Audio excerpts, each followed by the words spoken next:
Fala pessoal, sejam muito bem-vindos a um boletim Coppola sobre liberdade de imprensa, um direito fundamental garantido pela nossa Constituição, mas desrespeitado por ministros do próprio Supremo Tribunal Federal.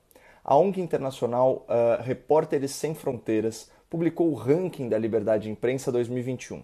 Por essa classificação, o Brasil caiu 4 posições e passou a integrar a tal categoria vermelha, sendo a 111ª nação entre os 180 países analisados. Mas hoje eu quero mostrar para vocês algumas omissões constrangedoras da Rede Globo ao veicular essa notícia. Que, aliás, foi apresentada pela jornalista Maju Coutinho, autora daquele comentário polêmico sobre a reação de trabalhadores e chefes de família ao lockdown e à paralisação econômica. Os especialistas são unânimes em dizer que essas são medidas indispensáveis agora para conter a circulação do vírus. O choro é livre, não dá para a gente reclamar, é isso que tem. O choro pode ser livre, mas o jornalismo brasileiro não é. Não é livre e está longe de ser imparcial. Tanto que a Globo colocou toda a responsabilidade pela queda do Brasil nesse ranking de liberdade de imprensa nas costas do presidente da República. A emissora não deu um pio sobre as violações à liberdade de expressão promovidas pelo STF, que incluem censura de matéria e prisão de jornalista. Portanto, o objetivo desse meu vídeo, como profissional de comunicação, é fazer uma crítica construtiva à atuação dos meus colegas globais. Porque não interessa ao Brasil uma mídia sem credibilidade.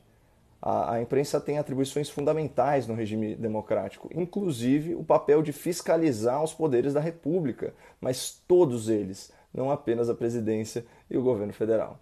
Por isso, eu peço que você compartilhe esse vídeo, para que a minha crítica alcance tanto quem consome quanto quem produz a notícia.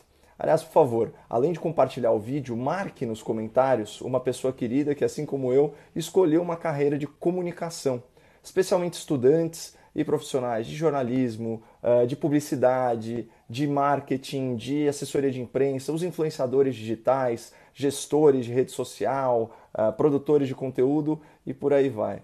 Pode até marcar o seu youtuber de estimação, caso você ainda não tenha superado essa idolatria adolescente. Vamos começar mostrando em que pé está a confiança da população na imprensa. A última grande pesquisa presencial do Datafolha, com o intuito de medir a credibilidade das instituições, foi publicada em 2019. Para surpresa de ninguém, as Forças Armadas ocupam o primeiríssimo lugar em termos de prestígio popular. Por sua vez, a imprensa merece a confiança de apenas 21% dos entrevistados, ou seja, só uma em cada 5 pessoas confia muito na imprensa brasileira. Já em 2020, a Poder Data, em parceria aí com a Rede Bandeirantes, publicou outra pesquisa com resultados ainda mais alarmantes. Vejam só isso aqui. Poder Data mostra a queda de confiança dos brasileiros na imprensa. Desconfiança sobe 10 pontos percentuais. 50% dizem confiar mais ou menos. Só 18% a consideram muito confiável. E só fazendo uma observação sobre essa métrica da desconfiança, que disparou 10 pontos percentuais em menos de um ano. A desconfiança consiste na soma de quem confia muito pouco com quem não confia nada. E essa é a situação de quase 1/3 da população brasileira, de acordo com esse levantamento. E aí eu te pergunto, qual seria a reação mais inteligente e intelectualmente honesta dos grupos de comunicação e dos profissionais da mídia diante desse cenário de quebra de confiança com o público? A meu ver, as redações deveriam fazer uma autocrítica, reconhecendo que o trabalho do jornalista, ao relatar os acontecimentos, está descambando para a militância política e está se descolando dos fatos.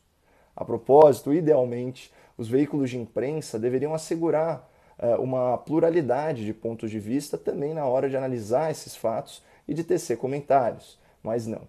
Ao invés de fazer uma autocrítica legítima, a imprensa prefere reagir de forma soberba, não reconhece seus próprios erros e ainda se vitimiza, arranjando um culpado externo para o seu fracasso de credibilidade. É isso que está por trás da escolha editorial da Globo ao divulgar apenas uma das justificativas do relatório para a sofrível performance brasileira no ranking de liberdade de imprensa. O diretor regional da ONG Repórteres Sem Fronteiras, na América Latina, disse que o trabalho da imprensa brasileira se tornou especialmente complexo depois da eleição do presidente Jair Bolsonaro. O presidente e seus filhos, que ocupam cargos eletivos, E vários aliados dentro do governo insultam e difamam jornalistas e meios de comunicação quase todos os dias. Esses ataques multifacetados estão seguindo uma estratégia cada vez mais estruturada de destruir a credibilidade da imprensa como um todo, de semear a desconfiança no trabalho dos jornalistas e, gradualmente, construir a imagem de um inimigo comum. Isso é muito grave. É isso, a gente pediu uma posição lá do Palácio do Planalto, mas, por enquanto, não tivemos resposta. Bom, em primeiro lugar, vocês já sabem, eu sou contra grosserias no debate público, inclusive e principalmente aquelas vindas do presidente da República. Mas eu queria fazer algumas observações sobre esse trecho para vocês enxergarem a manipulação da notícia. Percebam que primeiro a Maju oferece ao telespectador uma versão atenuada da crítica e depois deixa o ataque mais contundente para o especialista, usando tal apelo à autoridade para reforçar a opinião da Globo. Isso fica ainda mais claro quando a Maju não se aguenta e, de forma despretensiosa, faz um breve juízo de valor depois da fala do diretor da ONG. Isso é muito grave. É isso. É isso mesmo. Mas o que a Globo não mostrou foi a justificativa completa dos Repórteres Sem Fronteiras para colocar o Brasil tão lá embaixo no ranking da liberdade. Aspas, ameaças, agressões, assassinatos. O Brasil continua sendo um país particularmente violento para a imprensa. Na maioria dos casos, esses repórteres, locutores de rádio, blogueiros e outros profissionais da informação estavam cobrindo histórias relacionadas à corrupção, políticas públicas ou crime organizado em cidades de pequeno e médio porte, nas quais estão mais vulneráveis. O que se percebe por esse trecho é que o principal fator para o fiasco do Brasil no ranking da liberdade não é fruto de discursos abstratos ou em razão da incivilidade do presidente no trato com a imprensa. Não. O maior problema enfrentado por profissionais da informação no Brasil é violência física ou a sua ameaça. Nesse sentido, aquele caso obscuro da prisão do jornalista e blogueiro Oswaldo Eustáquio, e o tratamento a que ele foi submetido no cárcere são infinitamente mais graves do que qualquer palavra ofensiva proferida pelo presidente da República. Depois de se acidentar na própria cela, Oswaldo Eustáquio está com tornozeleira eletrônica, em prisão domiciliar e sem acesso às redes sociais. Adivinhe por ordem de quem? Do ministro Alexandre de Moraes, que também é relator do inquérito inconstitucional das fake news e cuja análise de impeachment foi peticionada por escrito por mais de 1% da população brasileira. E aí, você ainda acha que o verdadeiro obstáculo à liberdade de imprensa no Brasil é o Bolsonaro? Mas vamos ver o trecho do relatório que vocês nunca vão ver na Globo. Aspas.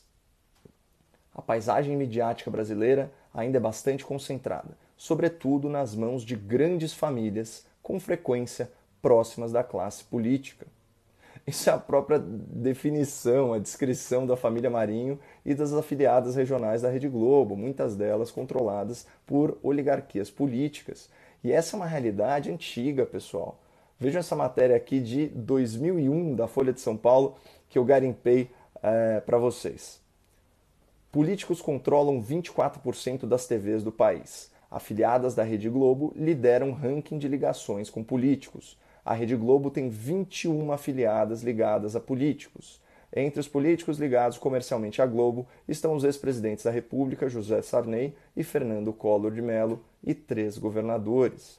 Isso a Globo não mostra e nunca vai mostrar, porque essa é a prova eloquente de que, na verdade, a nossa maior emissora de televisão atrasa a liberdade de imprensa no Brasil há décadas. Culpar o Bolsonaro, nesse caso, é lançar uma cortina de fumaça para um problema estrutural e antigo da mídia brasileira que está concentrada em oligopólios e sujeita à influência de projetos de poder.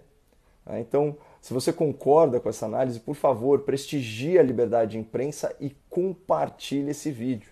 E para quem estiver assistindo esse conteúdo pelo YouTube, eu gravei um conteúdo extra sobre a primeira parte dessa notícia veiculada pela Globo.